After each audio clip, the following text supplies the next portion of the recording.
இன்றைக்கி அம்மா ஊர்லேருந்து வராங்க. காலையில் ஃபுல்லாக வந்து கொஞ்சம் ரெஸ்ட் எடுத்தா மாதிரி தான் இருந்தது. காலையில் வந்து டிஃபன்லாம் வந்து செஞ்சு சாப்பிட்டுட்டோம். வெயில் டைமே வந்துடுச்சு. ஆனால் வந்து ரொம்ப வெயில்லாம் அதிகமாக தெரியல. லஞ்சு தான் ரெடி பண்ணணும். சரி அம்மா வர்றதுக்கு முன்னாடி வந்து கொஞ்சம் தலைலாம் வாரிக்கலாம் அப்படின்னு சொல்லிட்டு ரெடி ஆகிட்டேன். சரி வீட்டில் இருக்கிற வேலை தான் பார்க்குறோம். அம்மா வரும்போதாச்சும் கொஞ்சம் நல்லா ஃப்ரெஷ்ஷாக இருப்போம் அப்படின்னு சொல்லிட்டு நானுமே ரெடி ஆகிட்டேன். நேற்றுக்கு வந்து பூ வந்து வாங்கிட்டு இருந்தேன். அந்த பூவுமே வந்து வச்சுக்கலாம். சரி அப்படியே வேஸ்ட்டாக தான் ஆகிடும். அதனால் சரி தலை வாரிட்டு பூவெல்லாம் வச்சுட்டேன். இன்றைக்கி வந்து நான்வெஜ்லாம் எதுவுமே சமைக்க மாட்டோம். அதனால் கொஞ்சம் சிம்பிளாக வந்து ரெடி பண்ணிடலாம் சாப்பிட்லாம் அப்படின்னு சொல்லிட்டேன். அடுத்த நாள் வேணால் நான்வெஜ் எதுனா எடுத்துக்கலாம் அப்படின்னு சொல்லிட்டு வச்சாச்சு. இன்றைக்கி வந்து மாங்காய் வாங்கிட்டு வந்திருந்தேன். வரும்போதே வந்து ஒரு 2 மாங்காய் வாங்கிட்டு வந்தோம். ஒரு மாங்காய் வந்து சாம்பார் போட்டுட்டு இன்னொன்று இருந்தது. சரி அப்படியே வந்து காரக்குழம்பு மாதிரி வச்சுக்கலாம் அப்படின்னு சொல்லிட்டேன். அம்மா வர்றதுனால வந்து டிஃபனுக்கு வந்து இட்லி அரிசிலாம் எதுவுமே இல்லை, தீர்ந்து போயிடுச்சு. காலையில் எந்திரிச்சோன்னே விடியற்காலைல அரிசிலாம் ஊற வச்சுட்டேன். அங்கே மட்டும் இருந்தால் ஏதாச்சும் ஒன்று சமைச்சு வந்து சாப்பிட்டுப்போம். இந்த ராகி சேமியாலாம் நார்மல் சேமியாலாம் வந்து தட்டைப்பயிரெலாம் ஊற வச்சுட்டு அதை அப்படியே அடைலாம் வந்து ரெடி பண்ணி அப்படியே வந்து சாப்பிட்டுப்போம். சரி அம்மா இருக்காங்கன்றதுனால சரி டிஃபனுக்கு வந்து அரிசியுமே ஊற வச்சலாம் சொல்லிவிட்டு அதுவுமே வந்து ஊற வச்சாச்சு. நல்லா ஊறிடுச்சு. கிச்சன்லாம் வந்து ஃபுல்லாக வந்து கொஞ்சம் க்ளீன் பண்ணி தொடச்சி வச்சுக்கலாம். எனக்கு இருக்கிறதே இது குட்டி கிச்சன் தான். முடிஞ்ச அளவுக்கு அப்பப்போ வந்து கிச்சன் க்ளீன் பண்ணுற மாதிரியே தான் இருக்கும். எல்லா நேரமும் வந்து அவ்வளோ நீட்டாக க்ளீனாலாம் வச்சுக்க மாட்டேன். அது அப்படியே எடுக்கிறது அப்படியே இருக்குமா, சரி டைம் கிடைக்கும் போதெல்லாம் வந்து க்ளீன் பண்ணிட்டு தான் அடுப்பே பற்ற வைப்பேன். சரி இன்றைக்குமே வந்து கிச்சன் வந்து க்ளீன் பண்ணிடலாம்னு சொல்லிட்டு சும்மா அடுப்பு மட்டும் அப்படியே தொடச்சி விட்டுட்டேன். தொடச்சி விட்டுட்டு வந்து சமைக்க வந்து ஸ்டார்ட் பண்ணிடலாம் அப்படின்னு சொல்லிட்டு ரெடி பண்ணிகிட்ருக்கேன். ரோஷன் மித்தி 2 பேருக்குமே வந்து எக்ஸாம் போயிட்டுருக்கு. அவங்க வந்து எக்ஸாம் எழுதிட்டு வீட்டுக்குமே வந்துட்டாங்க. புளி மட்டும் ஊற வச்சுக்கலாம் சொல்லிட்டு ஃபஸ்ட்டு புளி வந்து ஊற வச்சுட்டு அது கொஞ்சம் நேரம் இருக்கட்டும். அதுக்குள்ளே வந்து கொஞ்சம் போயிட்டு வீட்டில் பார்க்க வேண்டிய வேலையெல்லாம் இருக்குது. வீடு ஃபுல்லாக வந்து க்ளீன் பண்ணாமே இருக்குது. காலையில் முழுக்க ரெஸ்ட் எடுத்தோம் பார்த்தீங்களா. இதுக்கப்புறம் வந்து அம்மா வர்றதுக்குள்ளே வந்து வீடு ஃபுல்லாக வந்து க்ளீன் பண்ணுற வேலை தான் இருக்கும். முடிஞ்ச அளவுக்கு காலையில் துணி துவைக்கிறது எல்லாமே வந்து உள்ளவே வந்து காய வச்சுப்பேன். இப்போ உள்ளே வந்து வெயிலில் போடுறத விட உள்ளே காய வைக்கிறது கொஞ்சம் நல்லா இருக்குது. அனல் ரொம்ப அதிகமாக இருக்கா, கொஞ்சம் ஈரமாக இருக்கும்போது அந்த துணி போடும்போது அது கொஞ்சம் நல்லா வீடு கொஞ்சம் சில்லுன்னு இருக்குன்றதுனால வீட்டிலே வந்து உள்ளவே வந்து துணியெலாம் போட்டுப்பேன்.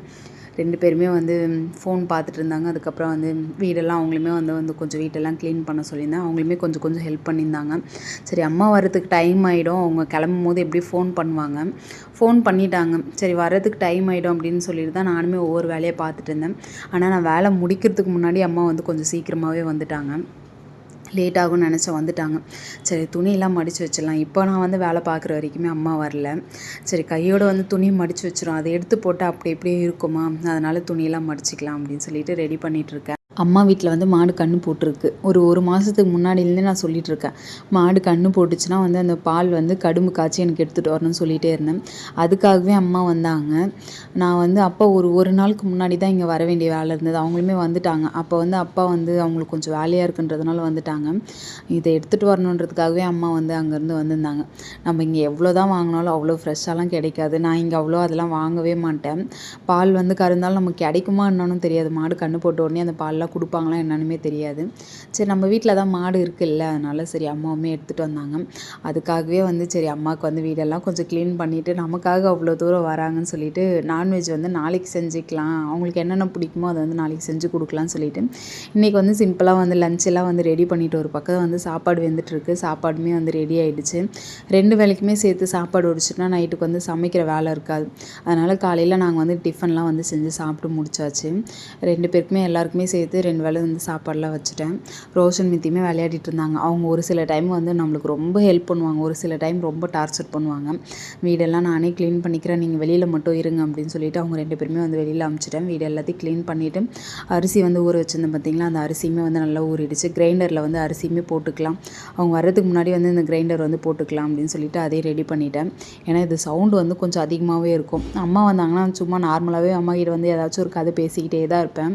சரி அம்மா வர்றதுக்கு முன்னாடி நம்ம வீட்டில் இருக்கிற வேலையெல்லாம் முடிச்சுட்டு அவங்க கூட உட்காந்து நம்ம நிறைய நேரம் பேசலாம்.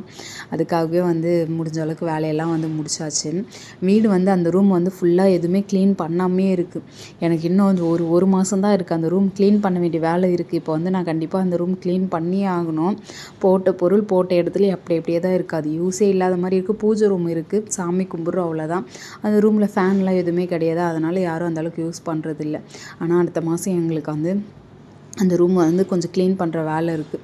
அதனால் சரி ஃபஸ்ட்டு அந்த ரூம் வந்து க்ளீன் பண்ணணும். அதுக்கு என்னென்ன தேவையோ கொஞ்சம் கொஞ்சமாக வந்து ஃபோனில் வந்து ஆர்டர் போட்டு வைக்கலாம் அப்படின்ற மாதிரி யோசிச்சு வச்சுருக்கேன். என்னென்ன தேவையோ அது எல்லாமே எடுத்து வச்சுருக்கேன். பார்ப்போம், அது வந்து முடிஞ்ச அளவுக்கு க்ளீன் பண்ணிட்டா கொஞ்சம் நீட்டாக இருக்கும்.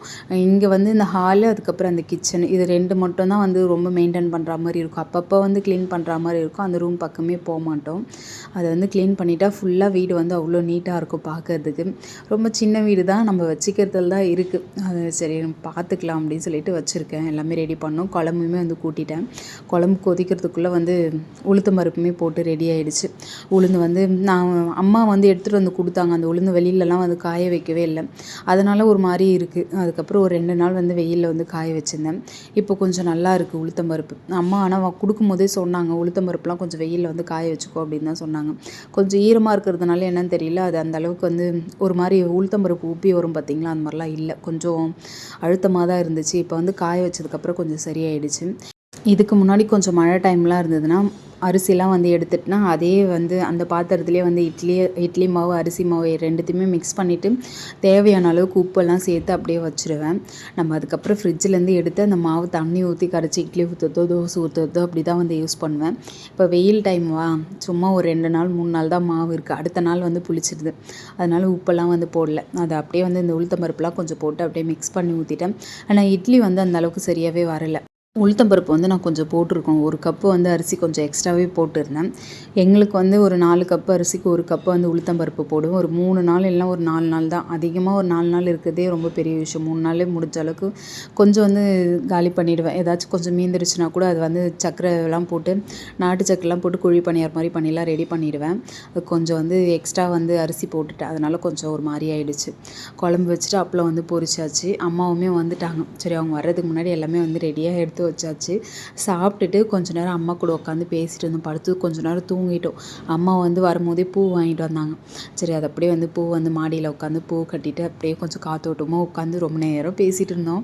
அந்த காற்று பயங்கர காற்றாக இருந்தது. அந்த பூ கட்டவே முடியல. எனக்கெலாம் வந்து இந்த பூவெலாம் உட்காந்து மணிக்கணக்காக உட்காந்து கட்டுற வேலைலாம் நம்மளுக்குலாம் செட்டே ஆகாது. அங்கே அக்காலாம் வந்து பூவெலாம் கட்டுவாங்க. எனக்கு வந்து கட்டின பூ வாங்கிட்டு வந்ததுனாலே பரவாயில்ல. அம்மா இந்த வெயில் டைம்லாம் ஊருக்கு வந்தாங்கன்னா எப்பவுமே அந்த பூ இல்லாமல் வரமாட்டாங்க. காஞ்சிபுரத்தில் வராங்களே, பூவுமே வாங்கிட்டு வருவாங்க. அங்கே நல்லாயிருக்கும். எனக்கு காஞ்சிபுரத்தில் ரொம்ப வந்து பூ வந்து ஃப்ரெஷ்ஷாக இருக்கும். அதுக்கப்புறம் இந்த கொய்யாக்காலாம் ரொம்ப ஃப்ரெஷ்ஷாக இருக்கும். ரொம்ப பிடிக்கும். இந்த டைம் இப்போ ஊருக்கு போயிட்டு வந்தேன் பார்த்தீங்களா, அப்போ கூட நான் போகும்போது இருந்துச்சு. ஆனால் வரும்போது வந்து நாங்கள் கொஞ்சம் காலையிலே வந்துட்டேன். அதனால் அங்கே தேடி பார்த்தேன், எங்கேயுமே கிடைக்கல. அதோட வந்துட்டேன் நான். பூவெல்லாம் வந்து ஒரு 3 முழம் வந்து கட்டிட்டேன்.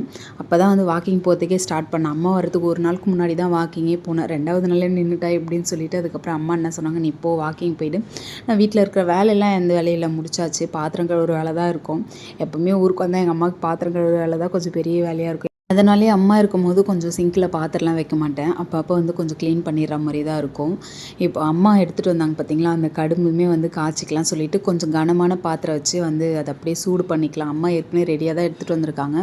நான் சும்மா ஒரு 2 ஏலக்காய் வந்து தட்டி போட்டுட்டு அதை அப்படியே வச்சுருந்தேன். கொஞ்சம் தேவையான அளவுக்கு சர்க்கரை கொஞ்சமாக தான் போட்டிருக்காங்க. எனக்கு எந்த அளவுக்கு ஒயிட் சுகர் வேணுமோ, நாட்டு சர்க்கரை போடுவாங்க, அதுக்கப்புறம் வெல்லம் போடுவாங்க. எனக்கு அதெல்லாம் போட்டால் பிடிக்காது. ஒயிட் சுகர் போட்டால் தான் நல்லா டேஸ்ட்டாக இருக்கும். அதுவுமே வந்து தேவையான அளவுக்கு வந்து சர்க்கரையுமே போட்டுட்டு நல்லா கொஞ்சம் தண்ணிலாம் நல்லா வற்றினதுக்கப்புறமா எடுத்து சாப்பிடும்போது அவ்வளோ சூப்பராக இருந்தது. இங்கே எவ்வளோ காசு கொடுத்து வாங்கினாலும் இந்த மாதிரி ஒரு பொருளை வந்து நம்ம சாப்பிடவே முடியாது. நல்லா இருந்தது. எனக்கு வந்து நம்ம ஊர் சைட்லேயே இருக்கும் போதெல்லாம் கூட இதெல்லாம் நமக்கு தெரியல. இங்கே வந்து இருக்கும் போது தான் வந்து நம்மளுக்கு அவ்வளோ நல்லா இருக்கும். இதெல்லாம் கிடைக்குமா அப்படின்ற மாதிரி இருக்கும். இதுக்கப்புறம் அடுத்த மாடு வந்து கன்று போட்டால் தான், இன்னொரு மாடு வந்து அடுத்த மாதம் கன்று போடுற மாதிரி இருக்கான்.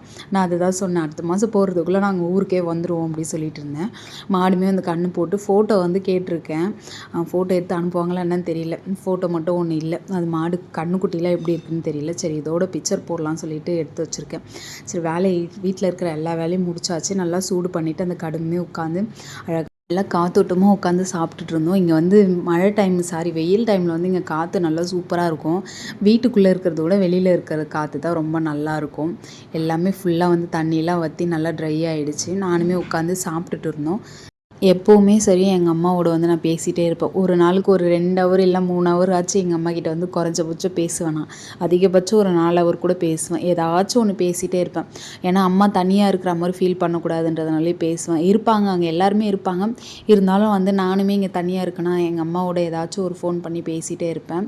இங்கே வந்தாலும் எங்கள் அம்மாக்கிட்ட சொல்ல வேண்டியதே இல்லை. அம்மாக்கிட்ட வந்து வீட்டில் இருக்கிற வேலை முடிச்சுட்டு வந்து இல்லை செஞ்சுட்டே இருக்கும்போது கூட ஏதாச்சும் ஒன்று பேசிகிட்டே இருப்பேன். எங்கள் மாமியார் வந்தாலுமே வந்து ரொம்ப நேரம் வந்து அவங்களோட டைம் எடுத்து பேசிகிட்டு இருப்பேன். நம்ம பேசுகிறதுனால எதுவுமே வரப்போகிறதில்ல. பேசுகிறதுல ஒரு சந்தோஷம் தான். நம்ம வந்து அதை ஷேர் பண்ணி பேசும்போது அவங்களுக்குள்ளே இருக்கிறதெல்லாம் நம்மக்கிட்ட வந்து ஷேர் பண்ணுற மாதிரி இருக்கும். சரி, ஓகே, விலாகோட எண்டுக்கு வந்துட்டோம். நெக்ஸ்ட் விலாகில் பார்ப்போம். பை.